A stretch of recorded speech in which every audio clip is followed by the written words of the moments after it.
पिछली क्लास में हम लोगों ने कहाँ तक कर लिया था, याद है?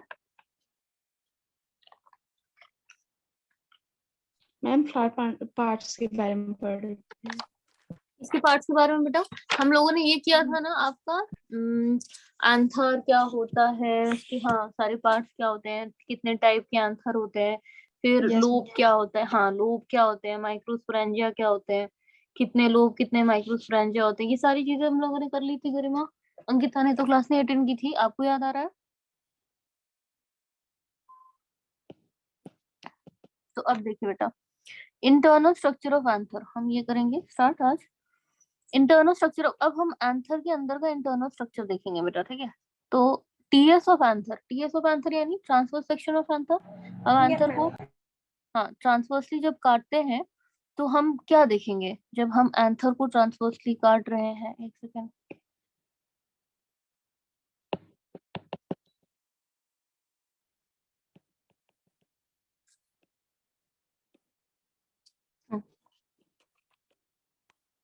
देखिए ये आपका आंसर है, ऐसे था ना, दो लोब्स थे, आपका ये एक लोब था, ये दूसरा लोब था, और बेटा यहाँ पे एक लोब में दो माइक्रोस्पोरेंजिया थे, दूसरे लोब में दो माइक्रोस्पोरेंजिया थे, तो दो लोब एंड चार माइक्रोस्पोरेंजिया, इसी की बात की थी हमने, है ना? और एक एंथर होता है आपका, एंथर ऐसे दिखता है, अगर डाइथिकस एंथर है तो हमने उस ऐसे काटना है, हमने ऐसे काटा तो हमें बहुत कुछ दिखता है, हमें पूरा ये ऐसे ऐसा स्ट्रक्चर दिखता है, ये वाला। जब हम टीएस काटते हैं ना, ये ऐसे काटने को टीएस कहते हैं, ट्रांसवर्स सेक्शन। जब आप किसी चीज को ऐसे काटते हो तो उसको वीएस कहते हैं। ये बात क्लियर है बेटा? Yes ma'am.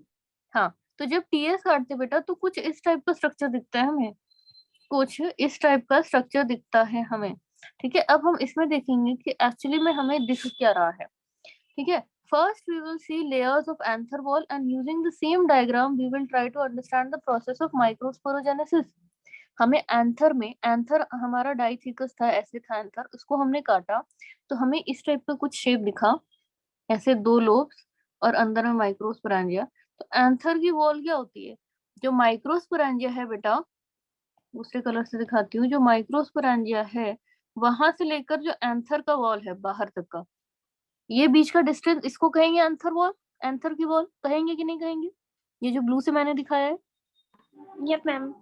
हाँ, तो बेटा यहाँ पर हम देखेंगे कि एंथर की वॉल कैसी है, और हम लोग we will try to understand कि माइक्रोस्पोरोजेनेसिस हो कैसे रही है। माइक्रोस्पोरोजेनेसिस यानी माइक्रोस्पोर्स, माइक्रोस्पोर्स किसको कहते हैं? पोलन ग्रेन को माइक्रोस्पोर्स कह रहे हैं, क्यों? क्योंकि एज कंपेयर टू ओव्यूल के अंदर जो एग बैठा है, एग के कंपैरिजन में पोलन ग्रेन की साइज बहुत छोटी है, इसीलिए हम लोग पोलन ग्रेन को माइक्रोस्पोर कहते हैं। और जो आपका फीमेल पार्ट होती है उसको हम लोग मेगास्पोर कहते हैं, ठीक है? समझ में आ गया? क्लियर है? और माइक्रोस्पोरोजेनेसिस, जेनेसिस मतलब किसी चीज की जनरेशन, तो माइक्रोस्पोर की जेनेसिस कैसे हो रही है ये हम समझेंगे इंटरनल स्ट्रक्चर ऑफ एंथर देखते समय, यानी how this microspores of pollen grains are formed. अब देखिए, each anther has two lobes, ये तो पिछले क्लास में मैंने बोला था, ये पहला लोब, ये दूसरा लोब, ये दूसरा लोब, ये फर्स्ट लोब, ये सेकंड लोब, ठीक है? ये दूसरा लोब है। तो each anther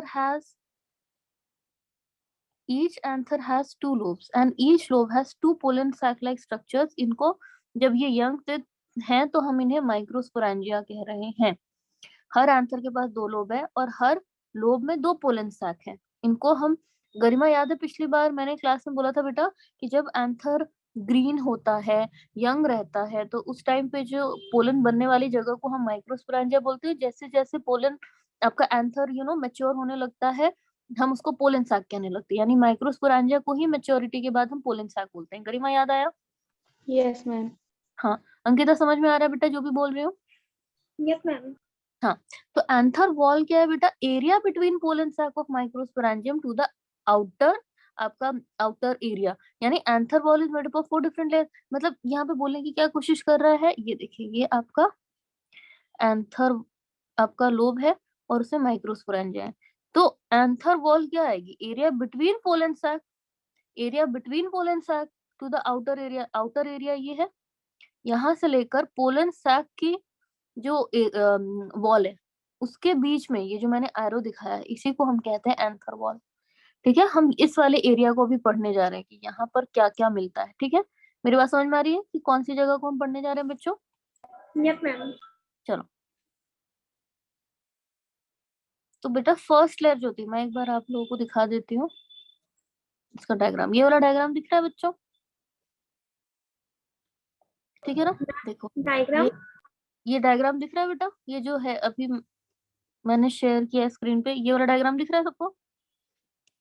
यस मैम। हाँ, तो इसमें देखिए ये एक ये वन लोब और ये सेकेंड लोब। अब इन दोनों, ये आपका बीच का जो है ये आपका माइक्रोस्पोरेंजिया है, इनके बीच में जो वॉल्स हैं उनके कुछ कुछ नाम है, उसी को हम पढ़ने वाले हैं। ठीक है, तो देखो फर्स्ट लेयर जो है बेटा, फर्स्ट लेयर जो है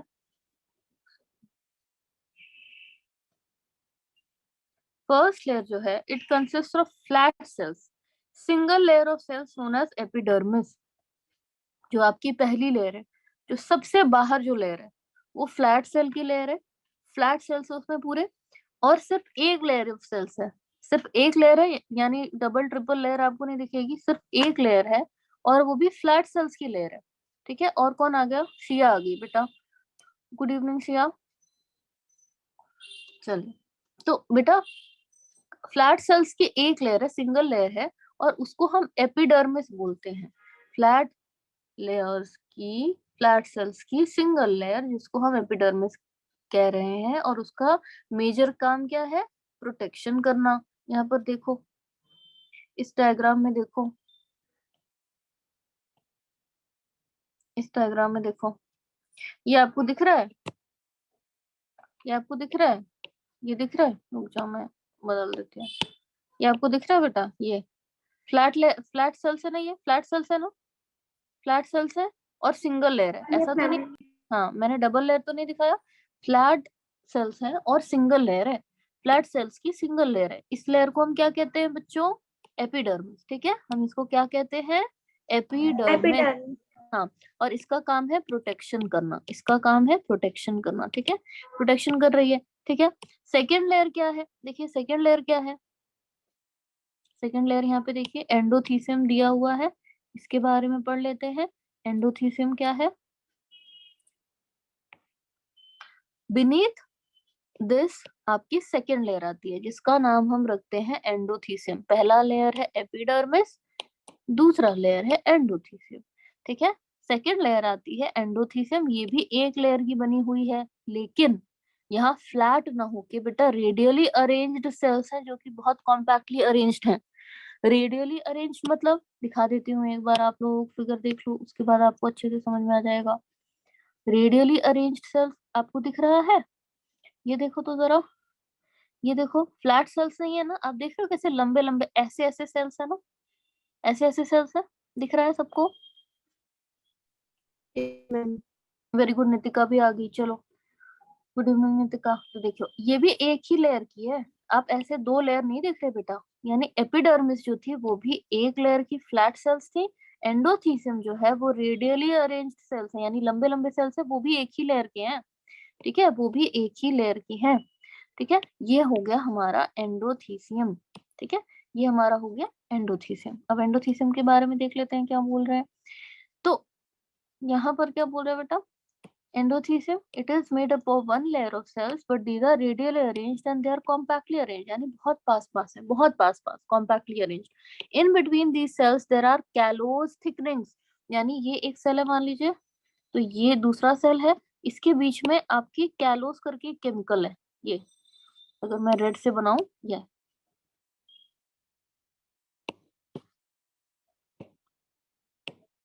मान लो ये एक सेल है, ये एक सेल है, ये दूसरा सेल है, इसके बीच में ऐसे आपको कैलोस की थिकनिंग दिखेगी। ठीक है, ये कैलोस की थिकनिंग दिख रही है, कैलोस एक टाइप का केमिकल है। ठीक है, तो यहाँ पर देखो आप पहली बार इस वर्ड के रूबरू हुए, ये वर्ड बहुत इंपॉर्टेंट है, आगे भी आपको इस वर्ड से बार बार सामना करना पड़ेगा। तो इन सेल्स के बीच में बेटा कैलोस की थिकनिंग्स है। These layers along with the third layer are going to help in dehiscence of anther. यानी वो एंडोथीसियम की लेयर है। जो एंडोथीसियम की लेयर कौन सी लेयर हुई बेटा? सेकेंड लेयर हुई। तो सेकेंड लेयर थर्ड लेयर के साथ मिलकर dehiscence of anther, dehiscence of anther या डिहाइसेंस ऑफ एंथर, यानी एंथर जब आपका फटता है और उसमें से पोलन ग्रेन निकलते हैं बाहर। एंथर के अंदर पोलन ग्रेन भरे पड़े रहते हैं, तो जब एंथर बहुत मेच्योर हो जाएगा, उसमें पोलन ग्रेन बनेंगे, तो जब वो फट के उसमें से पोलन ग्रेन्स बाहर निकलते हैं, उसको डिहाइसेंस बोलते हैं। ठीक है, उसको डिहाइसेंस बोलते हैं। क्या मेरी बात समझ में आ गई? तो डिहाइसेंस ऑफ यस एंथर, मैम। हाँ, डिहाइसेंस ऑफ एंथर में सेकंड और थर्ड लेयर का बहुत बड़ा रोल है।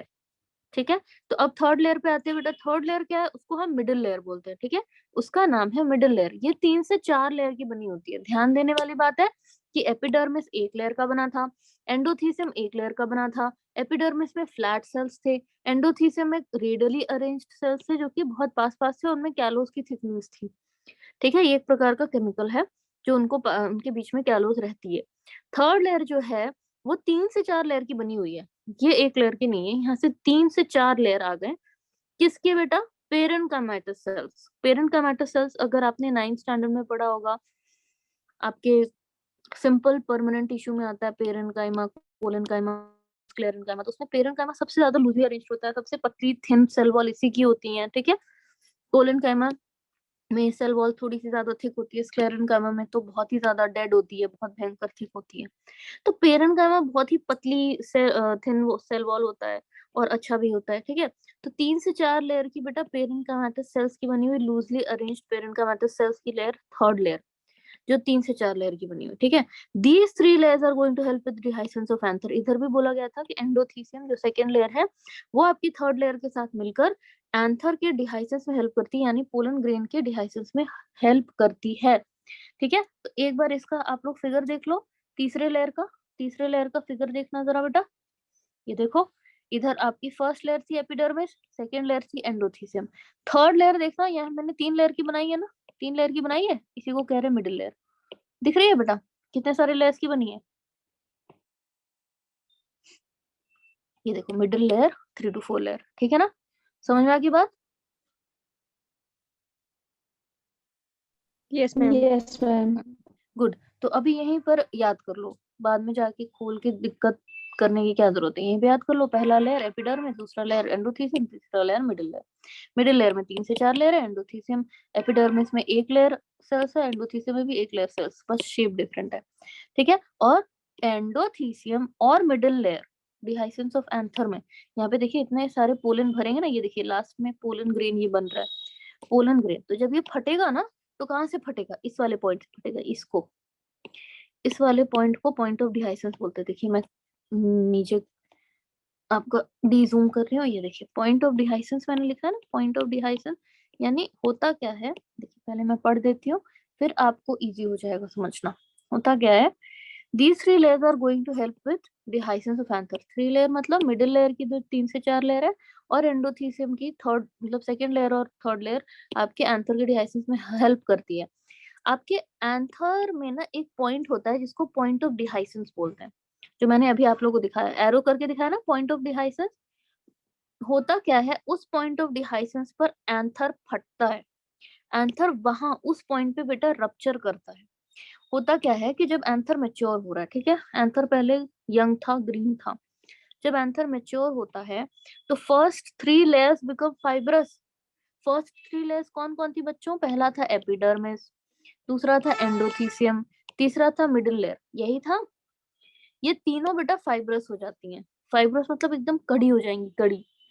Fibrous layer formation is going to take place everywhere except the point of dehiscence. ठीक है, पॉइंट ऑफ डिहाइसेंस को छोड़कर एपिडर्मिस, एंडोथीसियम, मिडिल लेयर में हर जगह लेयर्स आपकी, हर जगह के सेल्स फाइब्रस हो जाएंगे। और जब वो फाइब्रस हो जाते हैं तो बहुत रिजिड हो जाते हैं, एकदम टाइट से हो जाते हैं। ठीक है, तो पॉइंट ऑफ डिहाइसेंस पर फाइब्रस नहीं हुए, बाकी सब जगह हो गए, तो सबसे ज्यादा सॉफ्ट एरिया कौन सा बचा? वही पॉइंट ऑफ डिहाइसेंस। ये देखो इधर, ये देखो, ये पूरा मैं अभी ना ग्रीन से करती हूँ मार्क।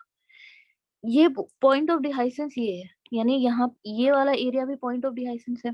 अब मैं इसको मार्क कर रही हूँ येलो से, जो जो फाइब्रस हो जाएगा, तो फाइब्रस हो जाएगा सारा एरिया, ये पूरा, ये तीनों लेयर एपिडर्मिस, एंडोथीसियम और मिडिल लेयर, जो येलो से मैं कर रही हूँ ये पूरा फाइब्रस हो गया, ये पूरा फाइब्रस हो गया, ये पूरा फाइब्रस हो गया, फाइब्रस फाइब्रस फाइब्रस फाइब्रस, ये सब कड़े हो गए। सॉफ्ट एरिया को मैं ग्रीन से कर रही हूँ, ठीक है। तो बेटा ये वाला एरिया देखो, ये वाला एरिया सॉफ्ट रह गया।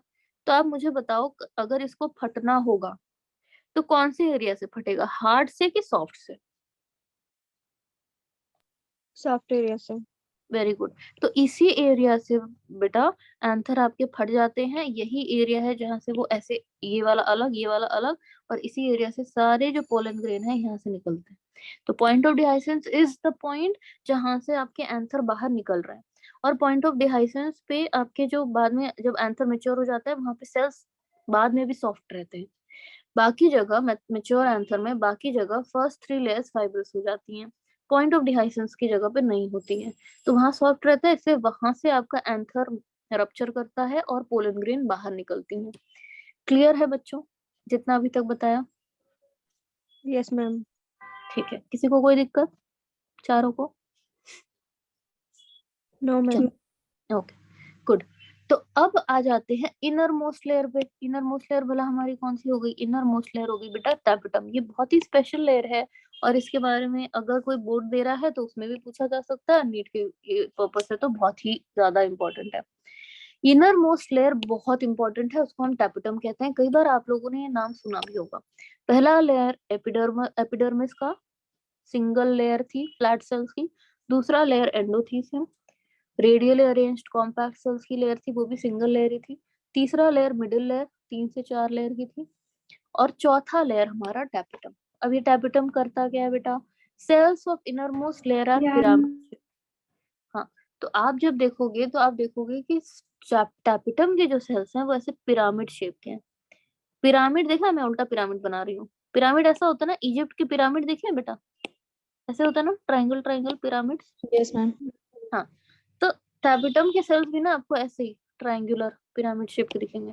दिखा देती हूँ, देखो जरा। ये दिख रहा है आप लोगों को? ये देखो, ये दिख रहा है ना बेटा? देखो, पिरामिड शेप के है ना, पिरामिड शेप के, पिरामिड शेप की। ये हमारा टैपेटम बहुत इंपॉर्टेंट है। इसके फंक्शंस पूछे जाते हैं, क्या करता है, सब कुछ पूछा जाता है, ठीक है। तो क्या है भैया, व्हाट इज टैपेटम? तो cells of innermost layer are pyramid shape. कैसे शेप होते हैं इनके? Pyramid shape. Going to, pyramid. हाँ, they are going to perform many important functions. क्या करते हैं? Each cell is either with a large prominent polyploid nucleus और it can be multinucleated. अब ये बहुत काम करता है, और जो सेल बहुत एक्टिव होता है ना, आप जनरली देखोगे कि उसमें बहुत सारे न्यूक्लियस होते हैं। या तो न्यूक्लियस बहुत बड़ा है या तो न्यूक्लियस की संख्या बहुत ज्यादा है। क्योंकि जो बहुत एक्टिव सेल होता है, जैसे मेरिस्टेमेटिक सेल्स आप लोगों को पता है ना बेटा कितना एक्टिव है, जिंदगी भर डिवाइड यस करते मैम। हैं। हाँ, यस मैम। तो उसमें न्यूक्लियस बहुत ज्यादा होते हैं, वैक्यूल कम होता है उसमें, ठीक है। न्यूक्लियस बहुत ज्यादा एक्टिव होते हैं उसमें, प्रोमिनेंट होता है। तो इसीलिए जो बहुत एक्टिव सेल्स होता है ना, उसके अंदर आपको न्यूक्लियस में कुछ अलग ही दम दिखेगा, ठीक है। तो अब टैपेटम का फंक्शन क्या है ये जरा देख लें। Tapetal cells are very important. Tapetal cells are thick cytoplasm. इनका क्या, इनकी कैरेक्टरिस्टिक फीचर क्या है? इनके पास एक तो बहुत प्रोमिनेंट न्यूक्लियस होता है, दूसरा इनका साइटोप्लाज्म भी बहुत थिक होता है, क्योंकि बहुत सारे काम इनको करने होते हैं। Mostly they are multi nucleate, यानी न्यूक्लियस आपको एक से ज्यादा दिख सकते हैं। By the process of endomitosis, karyokinesis without cytokinesis. इसका क्या मतलब है? एंडोमाइटोसिस आप लोगों को पता है? देखिए होता क्या है, टैपेटम टैपेटल सेल्स के अंदर ना, मान लीजिए ये टैपेटम की सेल है, तो इस सेल के अंदर क्या होता है? न्यूक्लियस है। अब ये क्या करेगा ना, ये न्यूक्लियस डिवाइड कर लेगा। न्यूक्लियस डिवाइड करके 1 से 2 हो गया। नॉर्मली जब आप देखते हो कि एक बैक्टीरिया डिवाइड करा, मान लीजिए ये एक बैक्टीरियल सेल है, इसका जेनेटिक मटेरियल है, तो ये क्या करता है, इसको जब बड़ा सा बनाती हूँ मैं, बैक्टीरिया नहीं, मैं ऐसा लेती हूँ जिसके पास न्यूक्लियस है। अमीबा देखा है सबने? अमीबा के पास न्यूक्लियस है, ठीक है, ये न्यूक्लियस है इसके पास। अब यह चाहता है कि डिवाइड हो जाए। अमीबा डिवाइड करके 2 डॉटर सेल्स बनाते हैं ना बच्चों, तो ये डिवाइड करके 2 डॉटर सेल्स बनाएंगे। चलो देख लो, ये डिवाइड करके 2 डॉटर सेल्स बनाएंगे। पर मुझे एक बात बताओ, डिवाइड करेंगे तो मतलब जेनेटिक मटेरियल तो इनको इक्वल देना पड़ेगा। तो इसके पास जितना जेनेटिक मटेरियल है पहले उसको डुप्लीकेट करेगा, डुप्लीकेट करेगा यानी न्यूक्लियस भी उसको डुप्लीकेट करने पड़ेगा। इसके पास एक न्यूक्लियस है, 2 डॉटर सेल्स बना रहे हैं, तो 2 न्यूक्लियस भी तो होने चाहिए बच्चों, है ना। Yes ma'am. हाँ, तो इसने 2 न्यूक्लियस बनाया प्लस उसके बाद आपका जो साइटोप्लाज्म का भी डिवीजन किया, तभी तो 2 सेल बने। उसने पहले क्या किया, देखो आपके 10th की 10वीं की कक्षा में जब आप लोग रहे होगे तो उसने ऐसे दिखाया होगा कि ये एक अमीबा है, उसके पास एक न्यूक्लियस है। नेक्स्ट स्टेप में उसने दिखाया होगा कि अमीबा सबसे पहले अपने न्यूक्लियस का डिवीजन करता है, इसके लिए उसके न्यूक्लियस ऐसे लंबा सा हो जाता है, मतलब ये अभी डिवाइड करने वाला है। फिर थोड़े नेक्स्ट स्टेप में आप देखोगे कि ये जो अमीबा है ये ऐसे है और इसके अंदर 2 न्यूक्लियस बन चुके हैं।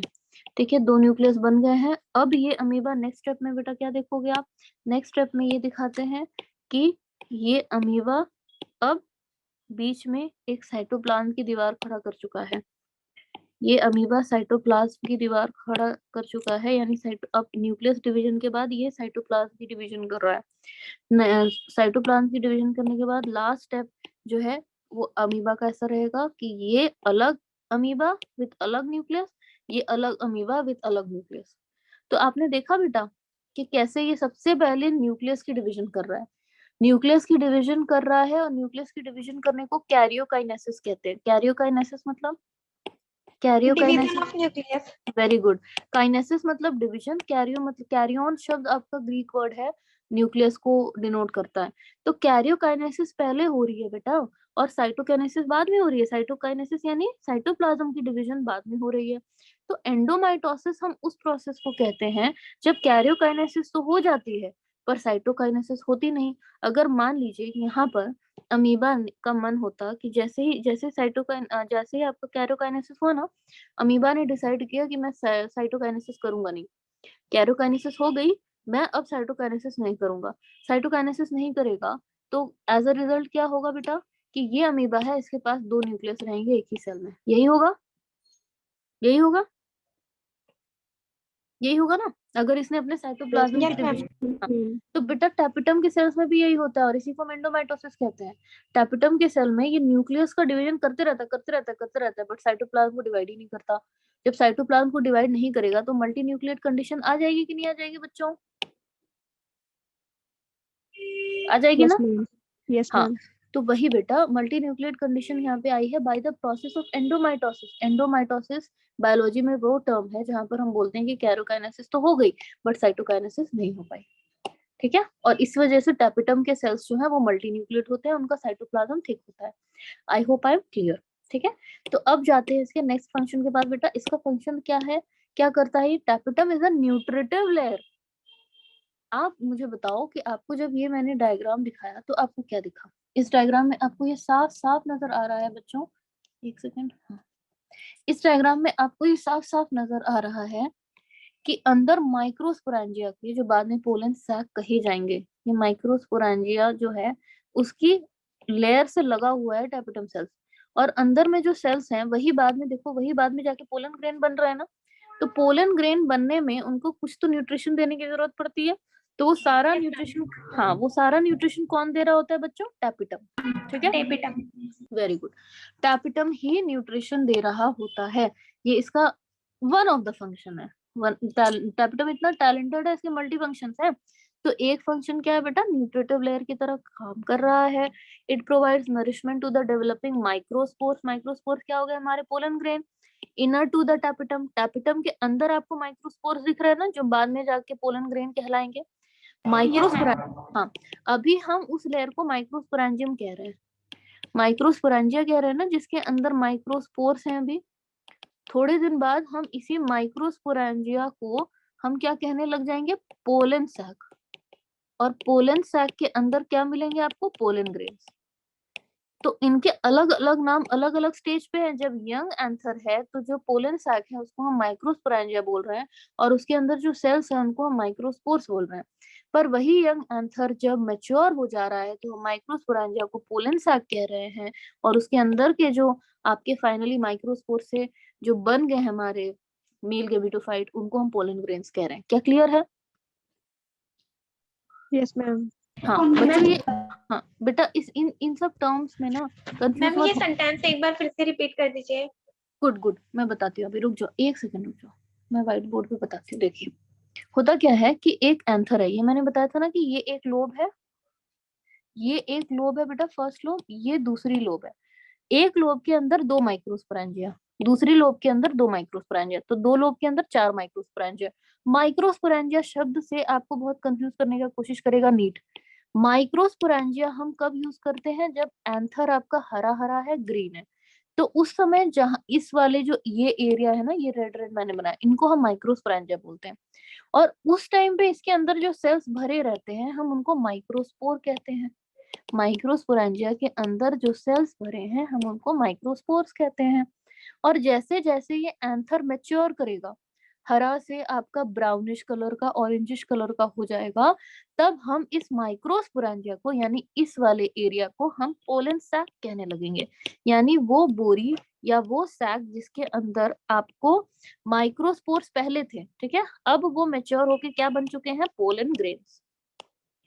अब मेरी बात समझ में आई बच्चों कि एक ही चीज, यस मैम, देख रही। हाँ हाँ, माइक्रोस्पोरेंजिया हमारा यंग स्टेज में था, उसी को मैच्योर स्टेज में पोलन सैक कहने लग रहा है। मतलब वही बात हो गई कि चिंटू बड़ा होके उसका नाम विवेक, मतलब घर का नाम, छोटे का नाम उसका घर का चिंटू है, और बड़ा होके वो विवेक बन गया, ठीक है, उसका अच्छा नाम विवेक हो गया।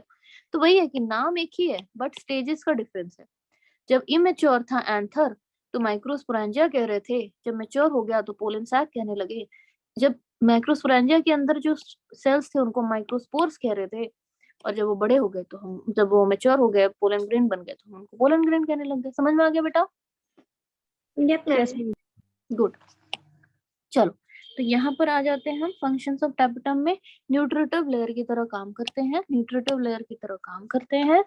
अरे क्या हो गया, न्यूट्रिटिव लेयर की तरह काम करते हैं। Provides nourishment to the developing microspores inner to the tapetum, tapetum के अंदर जो अभी माइक्रोस्पोर्स हैं उनको नरिशमेंट दे रहे हैं ताकि वो आराम आराम से अपना पोलन ग्रेन अच्छे से बनाए। Therefore it is a nutritive layer. पहला फंक्शन टैपेटम का बच्चों न्यूट्रिटिव लेयर की तरह काम कर रही है, ठीक है। और टैपेटम क्या करता है, tapetum secretes certain enzymes called callase enzyme. अच्छा, इससे मिलता जुलता शब्द आपको एंडोथीसियम में मिला था ना, कैलोज। Yes ma'am, callus. हाँ, तो बेटा ये एंजाइम है ना कैलेज, ये क्या करता है, ये कैलोज को डिसॉल्व करता है, ठीक है। अब एंडोथीसियम की कैलोज को डिसॉल्व करता है कि कहाँ की कैलोज को डिसॉल्व करता है, ये हम देखेंगे, क्योंकि हमने ये शब्द कहाँ पढ़ा, कैलोज पढ़ा ना हमने, कि कैलोज प्रेजेंट यस होता है मैम। एंडोथीसियम में, हाँ। बट कैलोज अभी आपको और कहीं भी मिलेगा। तो ये टैपेटम क्या करता है, कैलेज एंजाइम सिक्रीट करता है। कैलेज एंजाइम जनरली आपने देखा होगा ना, कोई भी एंजाइम, जैसे माल्टोज, माल्टोज एक शुगर है, तो माल्टोज को तोड़ने का जो एंजाइम है उसका नाम है माल्टेज। तो ASE बस जोड़ दिया सबस्ट्रेट के आगे और वो उसको तोड़ने वाला एंजाइम बन गया। उसी तरह कैलोज है और उसका एंजाइम हो गया कैलेज। समझ में आ रहा है बच्चों? यस। तो अभी आपको बताऊंगी कि कहाँ पर कैलोज है जिसको तोड़ने के लिए कैलेज सिक्रीट कर रहा है। तो टैपेटम क्या कर रहा है बेटा, इसका एक न्यूट्रिटिव फंक्शन भी है, दूसरा फंक्शन है ये एंजाइम बना रहा है कैलेज। और callose besides at point of dehiscence is also formed inside the pollen sac at the time of formation of pollen grain. देखिए तो जरा, एंडोथीसियम में कैलोज होता है ये तो हमें पता था, लेकिन जब अंदर पोलन ग्रेन बन रहे हैं ना, आपने देखा कि ये आपका माइक्रोस्पोरेंजिया, उसमें ऐसे टैपेटल सेल्स पिरामिड शेप के हैं, और अंदर में माइक्रोस्पोर्स हैं जो कि बाद में आपका शेप ले रहे हैं पोलन ग्रेन का। अब आप आगे जाके देखोगे कि पोलन ग्रेन ना 4 एक साथ बनते हैं और चारों एक साथ चिपके रहते हैं। कैसे चिपके रहते हैं, आगे की स्टेज में मैं अभी पढ़ाऊंगी कि पोलन ग्रेन जब बनते हैं एक माइक्रोस्पोर से 4 बनते हैं। मियोसिस होती है ना, मियोसिस में बेटा 4 डॉटर सेल्स बनते हैं ना, माइटोसिस में दो डॉटर सेल्स बनते हैं, ये तो पता है आप लोगों को। Yes ma'am. हाँ, यस मैम। तो बेटा मियोसिस होती है, आप लोगों को पता है, जब गमीट या मतलब ऐसे स्पर्म सेल्स बनते हैं, एग बनता है, तो वहां मियोसिस होती है। तो यहाँ पे भी फर्टिलाइजेशन के लिए, रिप्रोडक्शन के लिए हम कुछ कर रहे हैं, तो यहाँ पे भी मियोसिस हो रही है। तो मियोसिस है, एक माइक्रोस्पोर से ना आपके 4 ऐसे सेल्स बनते हैं जो आपस में चिपके रहते हैं। और कैसे चिपके रहते हैं, ये कैसे चिपके रहते हैं बेटा, ये चिपके रहते हैं थ्रू कैलोज, ठीक है। ये चिपके रहते हैं किसके थ्रू, कैलोज के थ्रू। अब ये कैलोज ऑब्वियसली अगर ये चिपके रहेंगे कैलोज के थ्रू, तो इनको अलग कैसे किया जाएगा, अलग करने के लिए ही टैपेटम ये खास एंजाइम सिक्रीट कर रहा होता है, कैलेज, ठीक है ना, क्लियर है? तो मैम एक बार फिर से रिपीट कर दीजिए। हाँ मैं बता रही हूँ आपको। आप बाद में जाके देखोगे कि पोलन ग्रेन जो बन रहे हैं, अभी तो आपको थोड़ा सा क्लियर नहीं होगा, नेक्स्ट स्टेजेस में मैं बताऊंगी। जो पोलन ग्रेन होते हैं ना बेटा, वो ऐसे 4-4 के सेट में बनते हैं, चिपके होते हैं 4-4 आपस में, ठीक है, चिपके होते हैं। और ये चिपके कैसे होते हैं, कैलोस, कैलोस केमिकल है ना जो एंडोथीसियम में भी मिल रहा था। Yes ma'am. हाँ, तो वो इनके बीच में ये स्टिक रहते हैं। जैसे आप एडहेसिव यूज करते हो अपने, जब आप प्रोजेक्ट करते हो तो आप क्या करते हो, ग्लू से अपने उसको यस स्टिक मैम। करते हो ना। हाँ, तो उसी तरीके से ये एक आपके एक जो पोलन ग्रेन है वो दूसरे पोलन ग्रेन से कैसे चिपका हुआ है, कैलोस के थ्रू, ठीक है। कैलोस के तो थ्रू। हाँ, अब इनको इनको अलग करना है ना, अब इनको अलग करना है, 4 अलग अलग पोलन ग्रेन बनाना है, तो अलग करना है तो इनके बीच का कैलोस खत्म करना होगा कि नहीं खत्म करना होगा। तो यस कैलोस को मैम। हाँ, इस कैलोस को खाने के लिए, इस कैलोस को डिसॉल्व करने के लिए, इस कैलोस को हटाने के लिए टैपिटम कैलेज एंजाइम सिक्रीट करता है, जो कि ये कैलोस को खा जाएगा, खा जाएगा, खा जाएगा। जब वही नहीं रहेगा तो फिर ये आपस में चिपके नहीं रहेंगे, फिर ये अलग हो जाएंगे। मेरी बात समझ में आ रही है? Yes ma'am. Yes ma'am. Good. तो टैपिटम और क्या करता है बेटा, एंजाइम्स, एक एंजाइम बनाता है कैलेज। Callose, besides at point of dehiscence, is also formed inside the pollen sac at the time of formation of pollen grains. तो callose क्या करता है बेटा, point of dehiscence, callose आपका point of dehiscence पर भी है एंडोथीसियम में। It is also formed inside the pollen sac at the time of formation of pollen grain. pollen grain, 4 pollen grain आपस में इस callose के थ्रू ही चिपके रहते हैं, जिनको हटाने के लिए, कैलोस को डिसॉल्व करने के लिए कैलेज एंजाइम छोड़ता है टैपिटम, ताकि वो सारे पोलन ग्रेन अलग अलग हो जाएं, और जब पॉइंट डिहाइसेंस हो, एंथर फटे, तो ये सारे पोलन ग्रेन अलग अलग निकले, ठीक है। 4 pollen grains formed at later stage are held together by callose. Later stages पे आप देखोगे माइक्रोस्पोर से, जो माइक्रोस्पोर सेल्स भरे थे ना आपके माइक्रोस्पोरेंजिया में, तो एक एक माइक्रोस्पोर आपका 4 पोलन ग्रेन बनाता है, आपस में चिपके रहते हैं। वो चिपके कैसे रहते हैं, कैलोस के थ्रू। अब इनको अलग करना है भैया, एक साथ थोड़ी ना 4 जाएंगे उड़ उड़ के, तो अलग करने के लिए कैलेज एंजाइम बनाते हैं, ठीक है। कैलेज एंजाइम कौन सिक्रीट कर रहा है, tapetum. Callase dissolves callose so that pollen grains which are sticking together get separated, ठीक है, ये सेपरेट हो जाते हैं। और क्या होता है हमारे साथ, कुछ नहीं होता, वो हो जाते हैं separate. Callase dissolves callose of microspore tetrad. तो माइक्रोस्पोर टेट्राड क्या है, टेट्राड से क्या समझते हो बेटा, 4। टेट्राड 4 होता है ना, जैसे मोनो होता है 1, डाई होता है 2, ट्राई होता है 3, टेट्राड होता है 4। तो मैंने आपको बोला ना कि 4 पोलन ग्रेन बनते हैं और आपस में चिपके रहते हैं, तो माइक्रोस्पोर सेल्स से ये 4 बनते हैं, इसीलिए हम इनको माइक्रोस्पोर टेट्राड भी बोलते हैं। समझ में आ गई बात बच्चों? Yes ma'am. गुड। तो अब 2 फंक्शन हमने देख लिए। पहला फंक्शन टैपिटम न्यूट्रिटिव लेयर की तरह काम कर रहा है, दूसरा फंक्शन कि वो कैलेज एंजाइम डाल रहा है, तीसरा फंक्शन बेटा cells of tapetum produce ubisch bodies. Ubisch bodies, अब भला नया वर्ड क्या आ गया बताओ तो जरा। यूबिश बॉडीज क्या होती है बेटा, these ubisch bodies are coated with sporopollenin. होता क्या है कि टैपिटम, जैसे मान लीजिए इधर ये वाला, जरा देखिए ये वाला ध्यान से देखिए,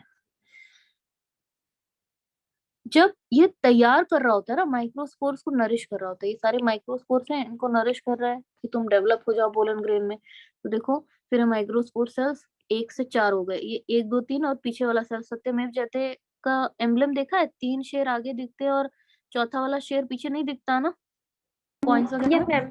हाँ, तो वैसे ही यहाँ पे हमें दिख रहा है कि ये एक पोलन ग्रेन है, एक पोलन ग्रेन, एक पोलन ग्रेन, और पीछे वाला हमें नहीं दिख रहा, तो ये टेट्राड ही है। ये टेट्राड बनता है। इसके ऊपर अब होता क्या है ना कि इसको बाहर निकालने से पहले एक वो दी जाती है, प्रोटेक्टिव लेयर दी जाती है। जैसे पहले के राजा महाराजा युद्ध करने जाते थे तो पहन के जाते थे ना अपना कुछ ऐसा खास ड्रेस पहन के जाते थे, जो थोड़ा भारी सा होता था, उस पे तलवार वलवार। हाँ, कवच, एग्जैक्टली, वेरी गुड बेटा, कवच। तो इनको कवच टाइप का कोई चीज देते हैं, उसको कहते हैं स्पोरोपोलिन।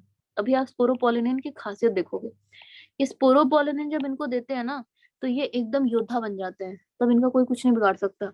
इस वाले स्टेज तक ये बेचारे थोड़े से वल्नरेबल से हैं, कोई भी खा सकता है, कोई एनिमल इसको खा जाए तो डाइजेस्ट कर ले। बट अब इनके पास स्पोरोपोलिन जब इनके ऊपर डिपॉजिट किया जाता है, और वो डिपॉजिट कौन करता है बच्चों, टैपिटम। वो डिपॉजिट कौन करता है, टैपिटम, ठीक है। तो जब यूबिश बॉडीज क्या होती है, यूबिश बॉडीज का एक एग्जांपल है स्पोरोपोलिन, ठीक है। यूबिश बॉडीज कुछ ऐसे केमिकल्स हैं जो आपके पोलन ग्रेन के ऊपर डिपॉजिट की जाती है। अब उसमें इसका एक एग्जांपल है स्पोरोपोलिनिन। स्पोरोपोलिनिन क्या होता है, वेरी इंपॉर्टेंट, आप लोग अपने दिमाग में घुसा लो, it is the most resistant substance known in the living world. यानी ये सबसे मजबूत चीज है बेटा हमारे लिविंग वर्ल्ड में। लिविंग वर्ल्ड में कौन कौन है, बैक्टीरिया, प्लांट, एनिमल, हम सब रहते हैं।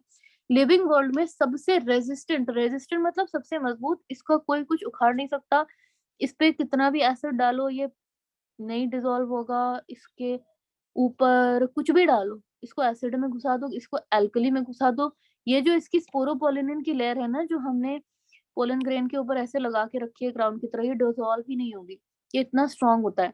Sporopollenin makes the exine of pollen grain.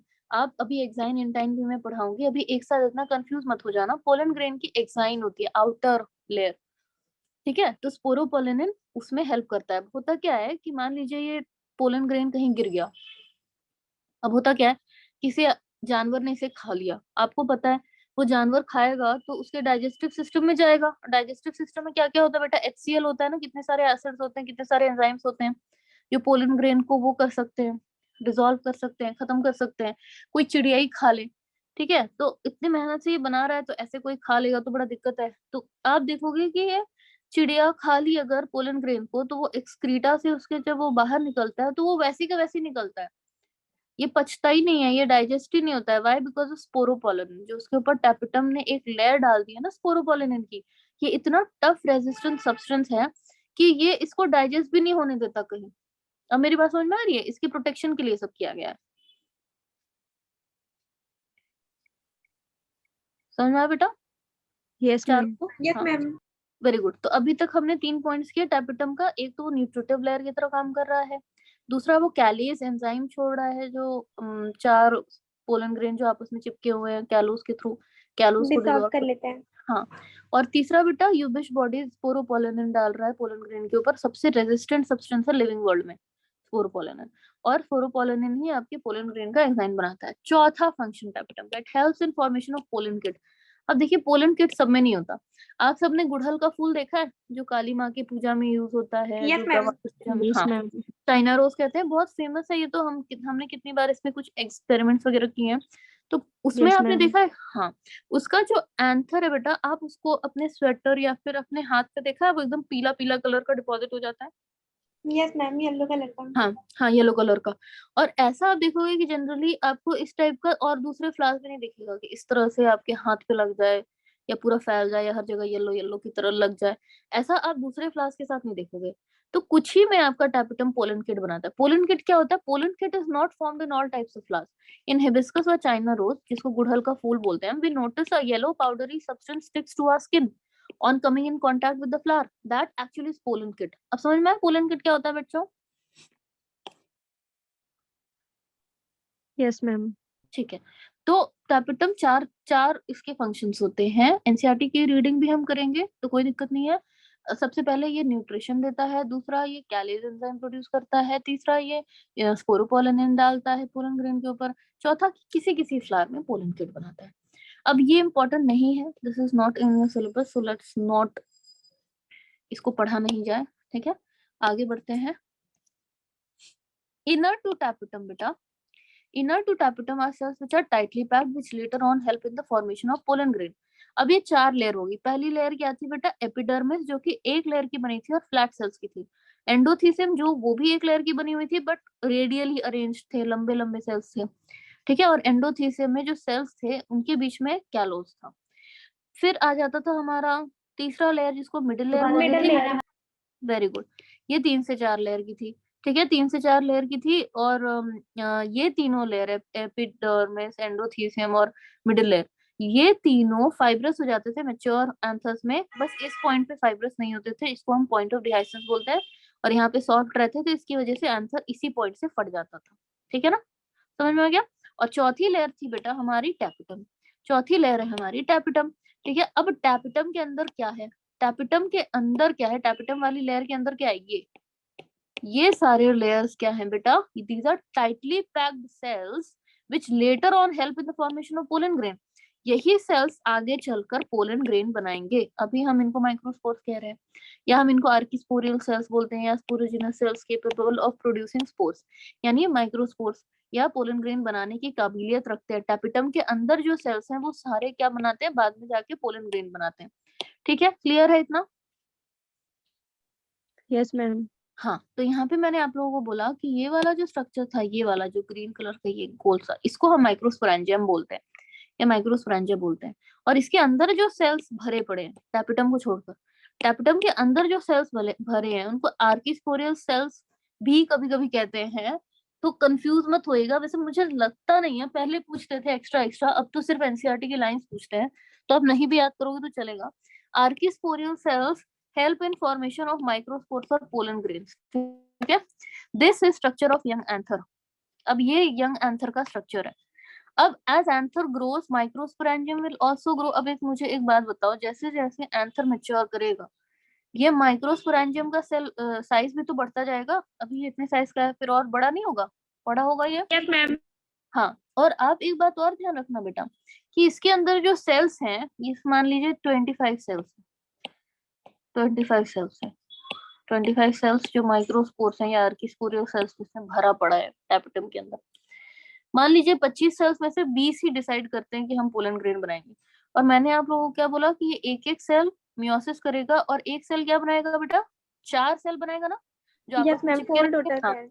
हाँ, तो अगर 20 भी करता है तो 20 इंटू 4 कितना हो गया, 80 हो गया। अब ये 80 को अकोमोडेट करने के लिए इसको अपना साइज भी तो बढ़ाना पड़ेगा माइक्रोस्पोरेंजियम को। Yes, ma'am. अगर हाँ एक सेल 4 सेल बनाता है तो 20 के 20 20 इंटू 4 80 बनाएंगे, या अगर मान लीजिए 25 सेल्स है तो 25 इंटू 4 100 सेल्स बन जाएंगे ऐसे, जो आपस में चिपके रहेंगे, 4 आपस में चिपके हुए, फिर 4 आपस में चिपके हुए, फिर 4 आपस में चिपके हुए। तो इनको अकोमोडेट करने के 1 से 4 सेल्स बन रहे हैं, तो ऑब्वियसली माइक्रोस्पोरेंजियम को भी तो बड़ा होना पड़ेगा ना इनको अकोमोडेट करने के लिए। क्या कुछ गलत कह रही हूँ? Yes, ma'am. हाँ गुड। तो एंथर जैसे जैसे बड़ा होता है माइक्रोस्पोरेंजियम भी ग्रो करता है, and we start calling it as pollen sac. मैंने बोला ना जब एंथर यंग होता है तब हम उसे माइक्रोस्पोरेंजियम बोलते हैं, और जब वो मैच्योर होता है तब हम उसे क्या बोलते हैं बेटा, पोलन सैक। ठीक है, यही मैंने आप लोगों को बोला था। देखिए अब इसे हमने पोलन सैक बोलना शुरू कर दिया। अभी थोड़ी देर पहले हम इसे क्या कह रहे थे, माइक्रोस्पोरेंजियम। थोड़ी देर पहले हम इसे माइक्रोस्पोरेंजियम बोल रहे थे। अब देखिए एक ही आंसर में मैंने 4 स्टेजेस दिखाने की कोशिश की है। ये मत समझिएगा कि है ना इस एक लोब में माइक्रोस्पोर्स है तो दूसरे लोब में फिर पोलन सैक बन गया, फिर तीसरे लोब में ये हो गया, चौथे लोब में ये हो गया। मैं कन्वीनियंस के लिए आपको एक ही आंसर में 4 लोब में अलग अलग स्टेजेस दिखा रही हूँ। अदरवाइज होता क्या है कि जो स्टेज इस लोब में है वही स्टेज इस लोब में होगा, वही स्टेज इसमें, वही स्टेज चारों स्टेज में चल रहा होगा। चारों माइक्रोस्पोरेंजिया में बेटा एक ही स्टेज चल रही होगी, बट मैंने कन्वीनियंस के लिए ऐसा दिखाया कि आपको समझ में आए कि स्टेज 1 यहाँ पर करा दिया मैंने, स्टेज 2 यहाँ पे, स्टेज 3 यहाँ पे, स्टेज 4 यहाँ पर। समझ में आ रही है मेरी बात, मैं क्या बोलने की कोशिश कर रही हूँ? Yes, ma'am. Yes, ma'am. हाँ गुड। तो as answer grows microsporangium will also grow and we start calling it as a pollen sac। अब चलो जरा आगे बढ़ते हैं। ठीक है, अब एंथर वॉल में हमने 4 लेयर्स देखी, क्या थी बेटा, epidermal single layer of flat cells, endothelium single layer cells, callose की थिकनिंग थी इसमें, मिडिल लेयर 3 से 4 लेयर की। टैपिटम के हमने 4 फंक्शंस देखे, एक था न्यूट्रिटिव फंक्शन, एक था कैलेज एंजाइम बनाना, चौथा था स्पोरोपोलेन डालना, चौथा किसी किसी केस में आपका पोलन किट बनाना। ठीक है, आई होप यहाँ तक आप लोग का पूरा क्लियर है। Yes, ma'am.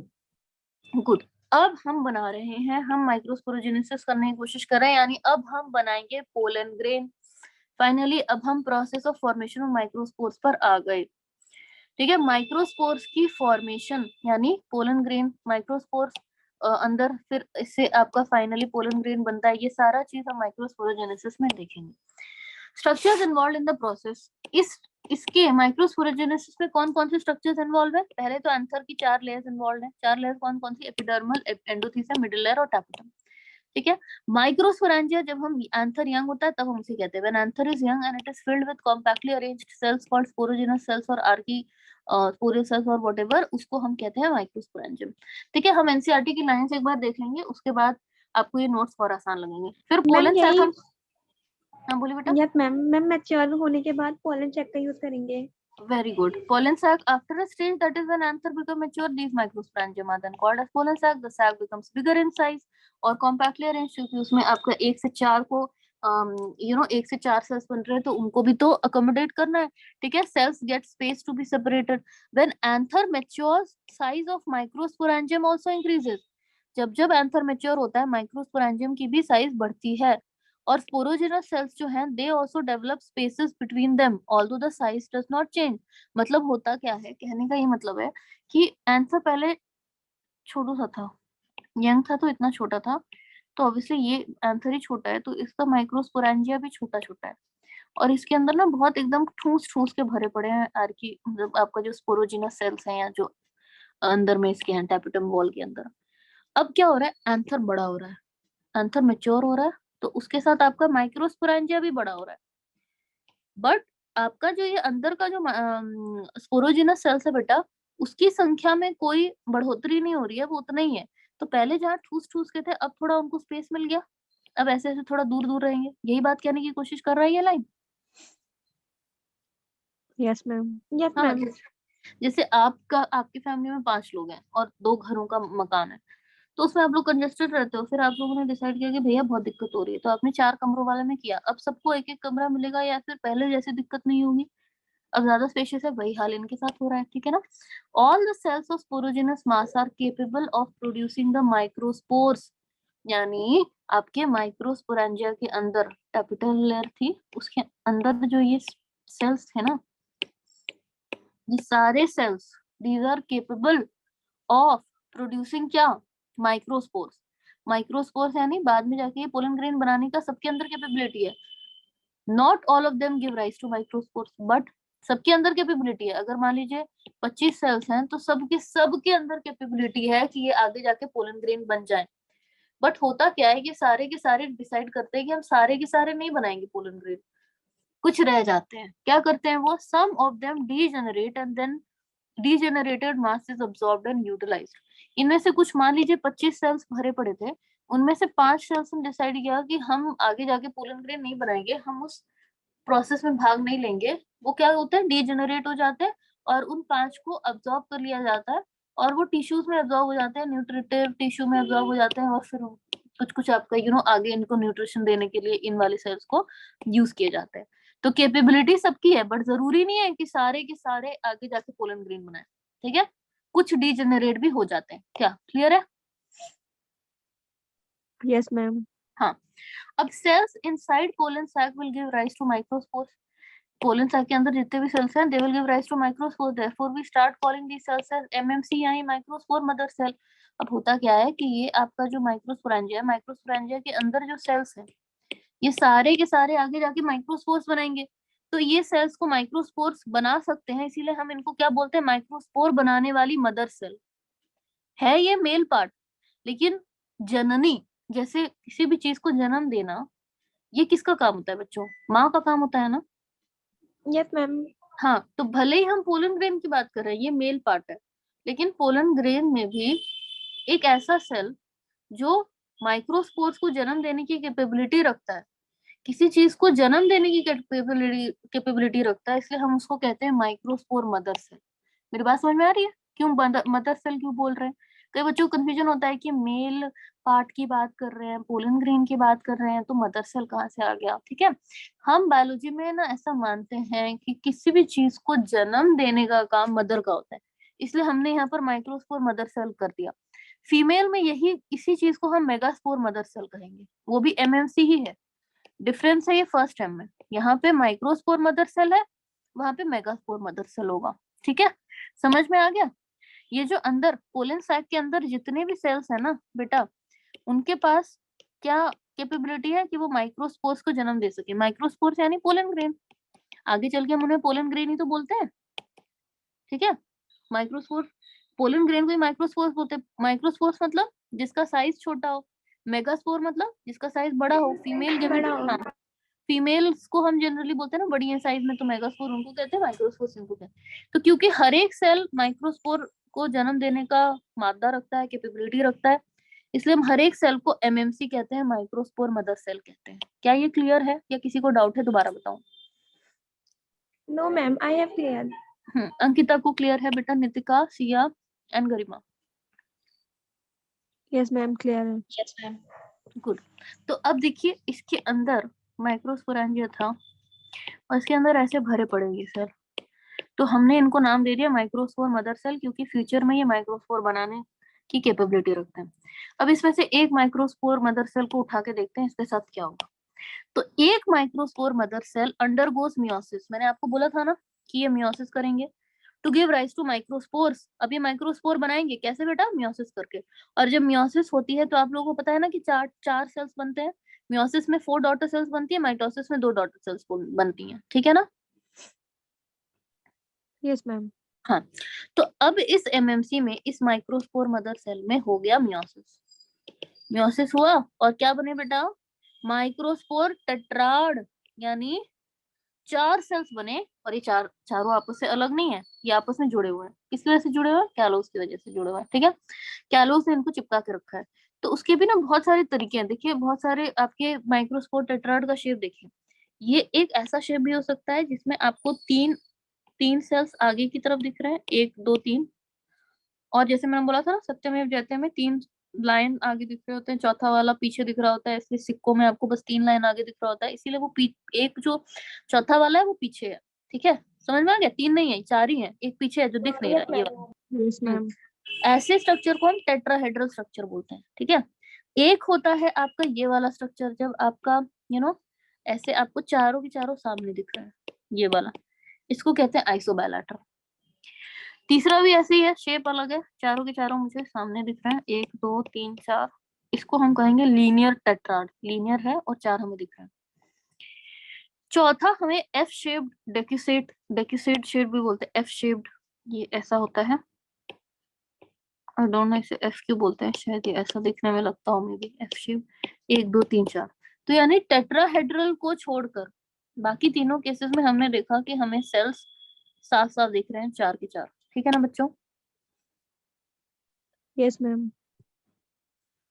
All the 4 cells are haploid, but they are present together and are called as microspore tetrad. ये सारे सेल्स हैप्लॉइड हैं। एक बात ध्यान से देखिएगा, ये जो माइक्रोस्पोर मदर सेल थी, ये नीट में कई बार पूछता है कि इसकी प्लॉइडी क्या होती है। प्लॉइडी यानी उसके अंदर कितने सेट ऑफ क्रोमोसोम है, तो हम उसे 2n कहते हैं। क्यों? जिसमें मियोसिस होती है, इसका मतलब उसके पास 2 सेट ऑफ क्रोमोसोम है कि नहीं है? क्या होता है हमारे मदर एंड फादर के, किसी के भी मदर एंड फादर के सारे सेल्स, बॉडी के सारे सेल्स 2n होते हैं। यानी ह्यूमन बॉडी में बेटा, आप लोगों को पता है ना, एक सेकंड, ह्यूमन बॉडी में हर सेल में कितने टोटल क्रोमोसोम होते हैं? 46 क्रोमोसोम्स होते हैं ना, ये पता है आप लोगों को? Yes, ma'am. 23 Yes, pairs. ma'am. 23 pairs, ठीक है? हाँ, अब Yes, ma'am. यही, हाँ 46 क्रोमोसोम है, यानी 2 सेट है, 23 पेयर, यानी 23 एक सेट, 23 दूसरा सेट। अब अगर मान लीजिए मेल आदमी के सेल्स हैं 46, अब इसका जो स्पर्म, ये मेल आदमी जो स्पर्म बनाएगा, इसके स्पर्म में, आपके एक स्पर्म में सिर्फ 23 क्रोमोसोम होंगे, यानी सिर्फ एक ही सेट आ रहा है, एक ही सेट आ रहा है ना, दूसरा सेट नहीं आ रहा है। Yes, 20, ma'am. हाँ, तो एक ही सेट आ रहा है इसको। अभी जब ये इसके पास दोनों सेट थे तो हमने कहा था कि इसकी प्लॉइडी 2n है, और जो इसने स्पर्म बनाया उसमें एक ही क्रोमोसोम सेट आया, इसलिए हम कहेंगे उसकी प्लॉइडी n है, हैप्लॉइड। ऊपर प्लॉइडी क्या थी बेटा? डिप्लॉइड, यानी इसके पास क्रोमोसोम से 2 सेट थे, ठीक है? 46 क्रोमोसोम से 23 पेयर्स थे, यानी 2 इंटू 23, 2 सेट हो गए ना। और यहाँ पर एक ही सेट है, तो जब एक ही सेट ऑफ क्रोमोसोम मिलता है किसी को, तो हम कहते हैं कि हैप्लॉइड है, यानी एक ही Haploid है। तो वही यहाँ पे नीट में बेटा आप लोगों से पूछा जाता है कि एमएमसी की प्लॉइडी लेवल क्या है, यानी इसके पास कितना इसके पास क्रोमोसोम सेट है? इसके पास 2 क्रोमोसोम सेट है बेटा, 2 इंटू n, चाहे जितना भी क्रोमोसोम हो वो। और जब उसके अंदर मियोसिस हो गया, आपको पता है ना, मियोसिस होने के बाद क्रोमोसोम सेट हाफ हो जाता है, पता है ना? Yes, ma'am. हाँ, तो इसके अंदर जो 4 पोलन ग्रेन बने ना बेटा, चारों का प्लॉइडी लेवल n हो गया, चारों का प्लॉइडी n हो गया, यानी सबके अंदर हाफ क्रोमोसोम सेट आ गया। क्या मेरी बात क्लियर है? Yes, ma'am. Yes, ma'am. हाँ, तो all the 4 cells are बेटा haploid, but they are present together and are called as microspore tetrad। हैं तो ये haploid, लेकिन ये कैलोस से चिपके हुए हैं एक दूसरे से, और इसलिए इनका नाम रखा गया माइक्रोस्पोर टेट्राड। माइक्रोस्पोर क्यों? क्योंकि पोलन ग्रेन को हम लोग माइक्रोस्पोर भी बोलते हैं, टेट्राड इसलिए क्योंकि 4 एक साथ चिपके हुए हैं। तो माइक्रोस्पोर टेट्राड के स्टेज में बोलेंगे जब आपके एमएमसी में माइक्रोस्पोर मदर सेल में मियोसिस हुई और 4 पोलन ग्रेन बने, 4 माइक्रोस्पोर्स बने, but they are attach to each other. अभी उस स्टेज पे हम इन्हें क्या बोलेंगे बेटा? Microspore tetrad. क्लियर है? Yes, ma'am. Yes, ma'am. गुड। अब हम क्या बोलेंगे? Individual cells of microspore tetrad are known as microspores. तो इसमें से ये चारों चिपके हुए हैं, इन चारों को हम एक साथ माइक्रोस्पोर टेट्राड बोल रहे हैं। अब जब ये अलग हो जाएंगे तब एक एक को क्या बोलेंगे बच्चों? माइक्रोस्पोर। समझ में आ गया? इसको माइक्रोस्पोर बोलेंगे, इसको माइक्रोस्पोर बोलेंगे, इसको माइक्रोस्पोर बोलेंगे, इसको माइक्रोस्पोर। जब तक ये एक साथ हैं, चिपके हुए हैं कैलोज से, तब तक हम उन्हें माइक्रोस्पोर टेट्राड बोलेंगे। मेरी बात समझ में आ गई? Yes, ma'am. Yes, ma'am. Good. So microspore tetrad has 4 microspore, यानी एक माइक्रोस्पोर टेट्राड में कितने माइक्रोस्पोर हुए? 4। 1 2 3 4। यही सिंपल सिंपल क्वेश्चन नीट पूछ पूछ के पागल कर देता है बच्चों को। ठीक है, वो ऐसे ही घुमा फिरा के पूछेगा और बच्चे थोड़ा कंफ्यूज हो जाते हैं, क्योंकि टर्मिनोलॉजीज थोड़ा बहुत देख नहीं रहे हो, कितना माथापच्ची करना पड़ रहा है। तो बार बार पढ़ोगे मन लगा के, फोकस के साथ, तो सारी टर्मिनोलॉजीज बेटा आपको क्लियर हो जाएंगे। कुछ कुछ बहुत बड़ा रॉकेट साइंस तो नहीं दिख रहा है ना, बस टर्म्स को इधर उधर घुमा दे रहे हैं कि नहीं? Yes, ma'am. Yes, ma'am. Most common type of microspore tetrad in angiosperms. Angiosperms यानी फ्लावरिंग प्लांट में सबसे कॉमन जो माइक्रोस्पोर टेट्राड आप देखोगे, 4 जो आपस में चिपके हुए, वो है आपका टेट्राहेड्रल ट्राइप, यानी ये वाला पार्ट। इस तरीके के पोलन ग्रेन सबसे ज्यादा दिखेगी आपको, जिसमें 3 आगे दिख रहे होते हैं, 1 पीछे रहता है। ये मैक्सिमम एंजियोस्पर्म, मैक्सिमम प्लांट्स में आप इस तरह के पोलन देखोगे, इस तरह का माइक्रोस्पोर टेट्राड देखोगे। समझ में आ गया? Yes, ma'am. Yes, ma'am. Good. All these changes are taking simultaneously at the same time in all the pollen sac. यानी एक पोलन सैक में अगर ये यंग है, तो यहाँ पर अभी क्या हो रहा है? टैपिटल सेल्स है और माइक्रोस्पोर भरे पड़े हैं। तो सब में ऐसे ही होगा, माइक्रोस्पोर भरे पड़े। अभी इनमें किसी में मियोसिस नहीं हुई है। अगर किसी और एंथर में ऐसा स्टेज है कि माइक्रोस्पोर मदर सेल मियोसिस कर चुका है और सबके माइक्रोस्पोर टेट्राड बन गया है, तो ये चारों के चारों पोलन सैक में माइक्रोस्पोर टेट्राड भरा रहेगा। मतलब मेरी बात समझ रहा है ना बेटा? हर पोलन सैक में एक ही स्टेज चल रहा होगा साइमल्टेनियसली। ऐसा नहीं कि इसमें कुछ और स्टेज चल रहा हो, इसमें अभी माइक्रोस्पोर ही बना है, इसमें मियोसिस भी हो गई, इसमें माइक्रोस्पोर टेट्राड, इसमें पोलन ग्रेन तैयार है। नहीं, जो स्टेज यहाँ पे चल रही है वही स्टेज यहाँ पे चलेगी, वही स्टेज यहाँ पे भी, वही स्टेज यहाँ पे भी, यानी कोऑर्डिनेशन है चारों पोलन सैक में। मेरी बात समझ में आई?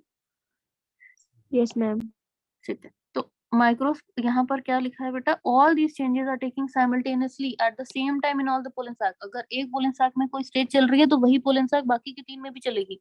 Different stages are being drawn only for the sake of convenience. मैंने इस आपको ये जो डायग्राम दिखाया, इसमें मैंने हर पोलन सैक में अलग स्टेज दिखाया है, इससे कंफ्यूज मत हो जाना। मैंने तो आपको समझाने के लिए दिखाया, इसमें अलग स्टेज चल रही है, इसमें अलग, इसमें अलग, इसमें अलग। ये मैं दिखाने के पर्पज से कर रही हूँ बेटा। अदरवाइज किसी भी पोलन सैक को खोलोगे तो जो स्टेज इसमें चल रही होगी वही स्टेज इसमें भी चल रहा होगा। ठीक है, सिर्फ कन्वीनियंस के लिए मैंने चारों स्टेज एक ही पोलन आपके 4 पोलन सैक में दिखा दिए। ठीक है ना, तो इससे कंफ्यूज मत होना। ठीक है, तब देखो इधर कहाँ थे हम लोग? हाँ, आफ्टर सम टाइम, अब तो माइक्रोस्पोर टेट्राड बन गया है। After some time separation of tetrads take place and we get 4 microspore. इनका सेपरेशन हो जाएगा और ये 4 में अलग अलग डिवाइड, मतलब आपके 4 अलग अलग हो जाएंगे, माइक्रोस्पोर्स बन गए। और इनका प्लॉइडी लेवल, ये गलत मैंने लिखा है। अब माइक्रोस्पोर का प्लॉइडी लेवल क्या है बेटा? ये सबके एन है ना, सारे हैप्लॉइड है ना? Yes, ma'am. माइक्रोस्पोर्स हैप्लॉइड है, ये ध्यान देना। मियोसिस के बाद जो बनता है उसका प्लॉइडी लेवल सिंगल एन होता है। ठीक है, पोलन ग्रेन्स के पास सिंगल सेट ऑफ क्रोमोसोम है। पोलन ग्रेन फिर इसके अंदर जो गेमीट है वो जाके एग के साथ जब मिलेगा तब 2n होगा ना। फर्टिलाइजेशन के बाद ही अब जब जाइगोट बनेगा तभी 2n कंडीशन दिखेगी। एक बार मियोसिस हो गई, और मियोसिस होने के बाद और फर्टिलाइजेशन होने से पहले जितनी भी बीच में स्टेजेस स्ट्रक्चर्स होंगे सबका प्लॉइडी लेवल n होगा। फर्टिलाइजेशन के बाद ही 2 चीज n+n होती है ना, एग सेल और स्पर्म सेल मिलते हैं तब जाके 2n होता है। मेरी बात समझ में आ रही है बच्चों? Yes, ma'am. Yes, ma'am. हाँ, तो some time, after some time जो टैपिटम आपका कैलेज एंजाइम छोड़ रहा होगा उसकी वजह से कैलोज इनका डिसॉल्व हो जाएगा, चारों के चारों अलग हो जाएंगे और ये माइक्रोस्पोर बन जाएंगे। इन सबके प्लॉइडी लेवल n है। ठीक है, और इसी प्रोसेस को बेटा हम कहते हैं माइक्रोस्पोरोजेनेसिस, यानी माइक्रोस्पोर बनाने का, जनरेट करने का जो प्रोसेस था उसको हम कह रहे हैं माइक्रोस्पोरोजेनेसिस। कोई शक, कोई डाउट? No ma'am. गुड। अब हम कह रहे हैं formation and development of male gametophyte. अब गेमिटोफाइट क्या होता है? गेमिटोफाइट क्या होता है बेटा? एक होता है गेमीट, एक होता है गेमिटोफाइट। इन दोनों के बीच में डिफरेंस जरा जान लेंगे। गेमिटोफाइट वो स्ट्रक्चर होता है जो मेल गेमीट को कैरी करके ले जा रहा है। यानी आपने देखा होगा कि जब फर्टिलाइजेशन होगी तो ये आपका फीमेल स्ट्रक्चर है ना, ये स्टिग्मा होता है, ये स्टाइल होता है, ये ओवरी होता है। ये पिछले क्लास में हमने किया था। Yes ma'am. तो ओवरी के अंदर ओव्यूल होता है, ओव्यूल के अंदर एग होता है। ठीक है। बेटा देखिए, मैंने आप लोगों को बोला था ना कि एक स्टिग्मा होती है, एक स्टाइल होता है, एक ओवरी होती है। ठीक है। तो अब पोलन ग्रेन कहाँ पर जाकर बैठता है? स्टिग्मा पर जाकर बैठता है ना। और ये पोलन ग्रेन घुस जाता है क्या स्टाइल में? बताइए तो। नहीं ना, ये पोलन ट्यूब निकालता है ना। Yes ma'am. हाँ, तो ये पोलन ट्यूब निकालता है, उसमें आपका कुछ ऐसा रहता है मेल गेमीट। पोलन ग्रेन तो ऊपर ही रह जाता है। पोलन ग्रेन के अंदर से एक मेल गेमीट निकलती है जो जाके एग को फर्टिलाइज करता है। तो जो गेमीट हुआ वो पोलन ग्रेन तो नहीं है। पक्का सी बात है, पक्की बात है। Yes ma'am. हाँ, पोलन ग्रेन कैरी कर रहा है बेटा गेमीट को। पोलन ग्रेन गेमीट को कैरी करके ला रहा है, और जो गेमीट को कैरी करके ला रहा है उसे हम कहते हैं गेमिटोफाइट। क्लियर है गेमिटोफाइट और गेमीट के बीच का डिफरेंस बेटा? Yes ma'am. Ma'am it means pollen grains gametophyte है। पोलन ग्रेन्स गेमिटोफाइट है, और पोलन ग्रेन के अंदर जो चीज है आपकी, जो जाके बाद में एग को फर्टिलाइज करेगी, वो आपका गेमीट है। ठीक है, ठीक है ना? चलो। Yes ma'am. हाँ, formation and development of male gametophyte.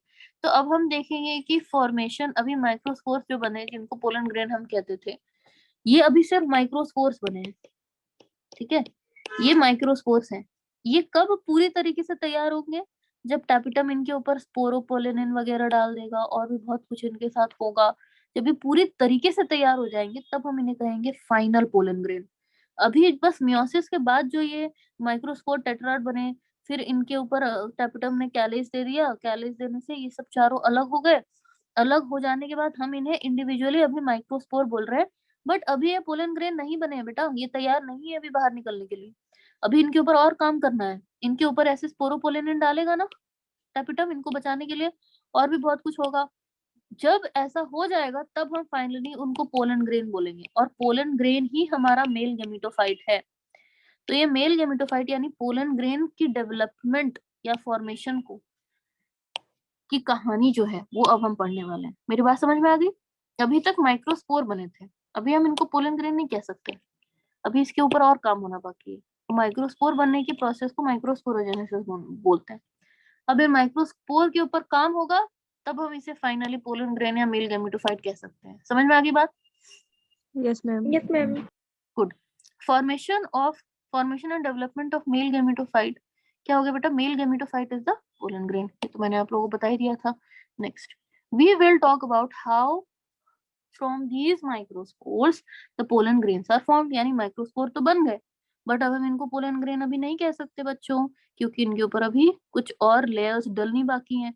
इनको अभी हम मेल गेमिटोफाइट नहीं कह सकते, अभी हम इसे पोलन ग्रेन नहीं कह सकते, अभी हम इसे सिर्फ माइक्रोस्पोर कहेंगे।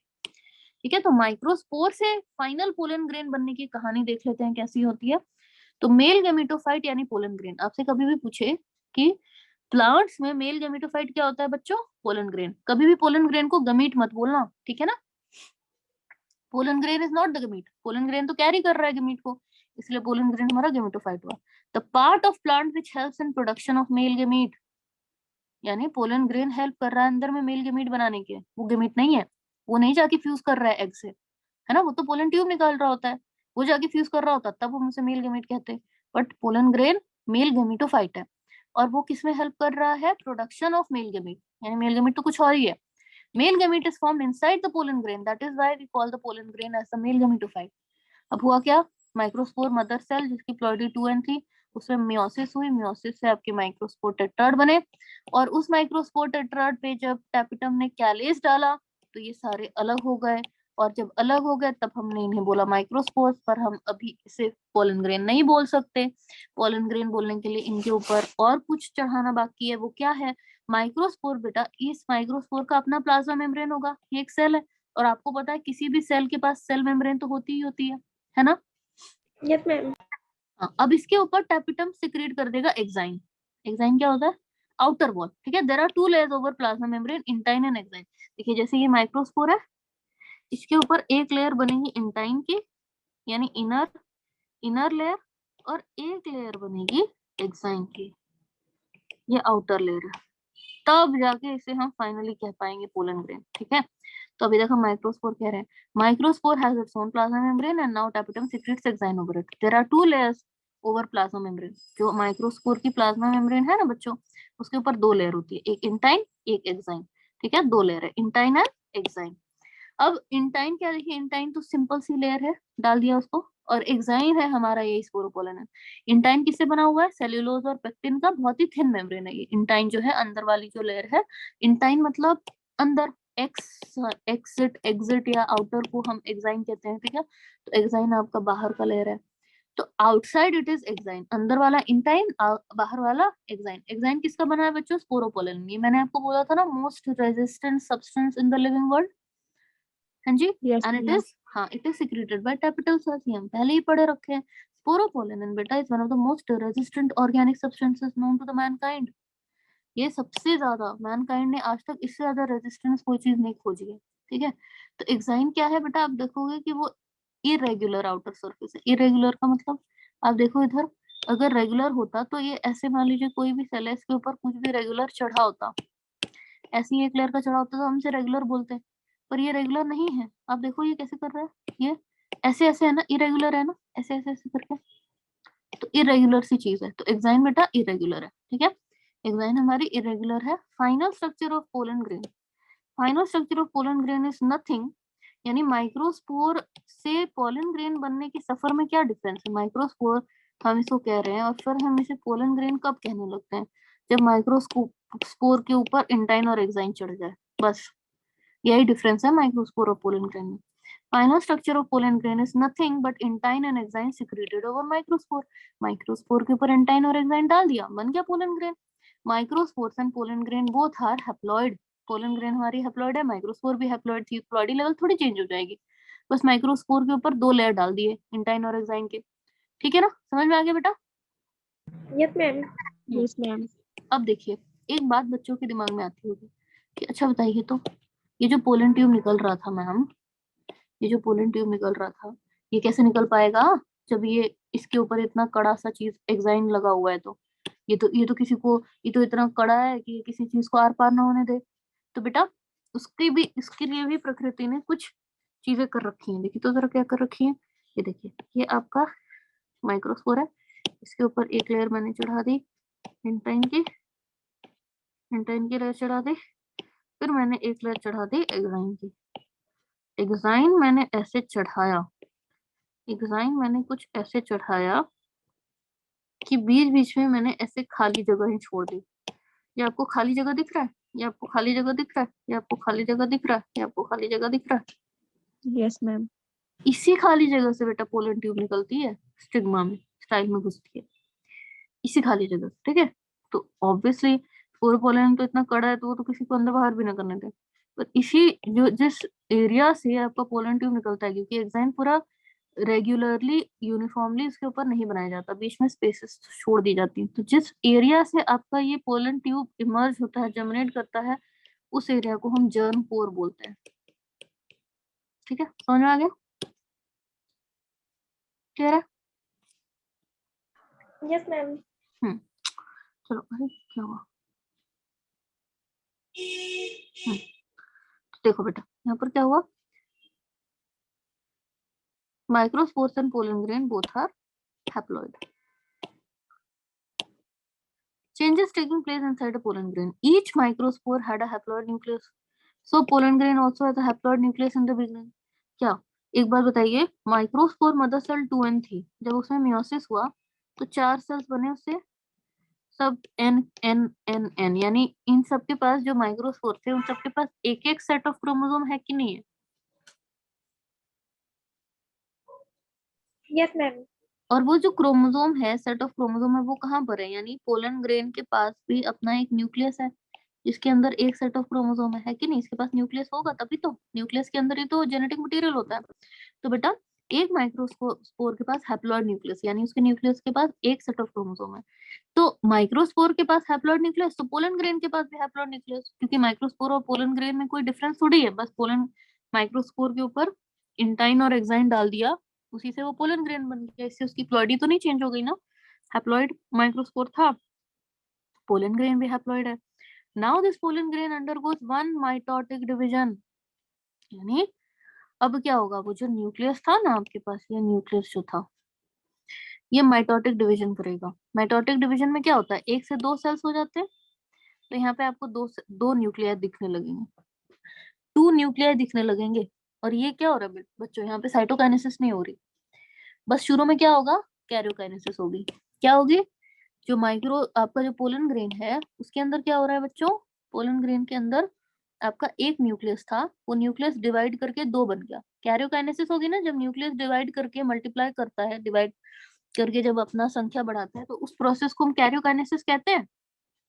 Yes, ma'am. Yes, ma'am. और हमने माइटोसिस किया है बेटा, क्योंकि अब हम मियोसिस नहीं करना चाहते। मियोसिस करेंगे तो फिर वो हाफ क्रोमोसोम सेट है वो भी n/2 हो जाएगा ना, वो थोड़ी हमें चाहिए। हमें क्या चाहिए कि अब n है तो n ही रहे, तो n रहेगा, इक्वेशनल डिवीजन है तो इक्वेशनल डिवीजन है, माइटोसिस करेंगे तो n से n ही बनेगा, जितना n है जो दूसरे सेल में भी n डालेगा। ठीक है, तो अब क्या हो रहा है हमारे पास कि हमने किया न्यूक्लियस ने किया एक माइटोटिक डिवीजन और एक से 2 न्यूक्लियस बन गया। एक माइटोटिक डिवीजन हुआ, it is equational division, first karyokinesis followed by cytokinesis. जैसे कैरियोकाइनेसिस होती है, साइटोकाइनेसिस हो जाती है, यानी फिर साइटोप्लाज्म का भी डिवीजन होता है। Haploid nucleus undergoes karyokinesis, so now there are 2 nuclei, around the 2 nuclei there would be wall secretion। अब इसने कैरियोकाइनेसिस तो की, अब इसके ऊपर अब फिर ये साइटोकाइनेसिस भी करेगा। साइटोकाइनेसिस करने के लिए ये क्या करेगा, एक सेल जो है बेटा, वो उसके पास ज्यादा साइटोप्लाज्म चला जाएगा और एक सेल के पास बहुत कम साइटोप्लाज्म जाएगा। देखो इधर साइटोकाइनेसिस उसने बराबर नहीं की। अब इधर ये देख रहे हो, ये वाला स्ट्रक्चर देख रहे हो, ये वाला 2 न्यूक्लियाई बन गए, एक न्यूक्लियाई था, अब देखिए 2 बन गए। और ये जो नीचे वाले हैं, नीचे वाला इसके ऊपर एक वॉल पतली सी बना दी, आंख टाइप का ऐसा सेल दिख रहा है आपको, आई टाइप का दिख रहा है। Yes, ma'am. और ऊपर वाले ने देखिए बहुत ज्यादा साइटोप्लाज्म अपने पास हड़प के रख लिया, नीचे वाले को बहुत ही थोड़ा सा दिया। ठीक है, Yes, ma'am. ठीक है ना, ये आपको दिख गया बेटा। तो यहाँ पे देखिए, यहाँ पे क्या लिखा है, so now there are 2 nuclei, around the 2 nuclei there will be wall secretion, this is cytokinesis. But cytoplasmic division does not take place in an equal manner, one part will get a larger cytoplasmic content, other gets a smaller cytoplasmic content। ठीक है, दूसरे को थोड़ा कम cytoplasmic content मिलता है, एक को बहुत ज्यादा मिलता है। तो आपने देखा इधर आपका ये माइक्रोस्पोर था, इसके ऊपर एंटाइन लगी, इसके ऊपर एक्साइन लगी, अंदर में एक न्यूक्लियस था, एक से 2 हो गए माइटोटिक डिवीजन से, एक को कम साइटोप्लाज्म मिला, एक को ज्यादा मिला। तो जिसको ज्यादा मिला उसको हम क्या कह रहे हैं, वेजिटेटिव सेल। अब ये 2 सेल टाइप का बन गया ना, साइटोप्लाज्मिक डिवीजन हो गई मतलब अंदर ही 2 सेल टाइप के बन गए, एक के ऊपर वॉल सिक्रीशन हो गई, यानी वॉल सिक्रीट हो गया, यानी सेपरेट हो गए ना एक दूसरे से बेटा, हो गया ना। हाँ जी, समझ में आ रहा है।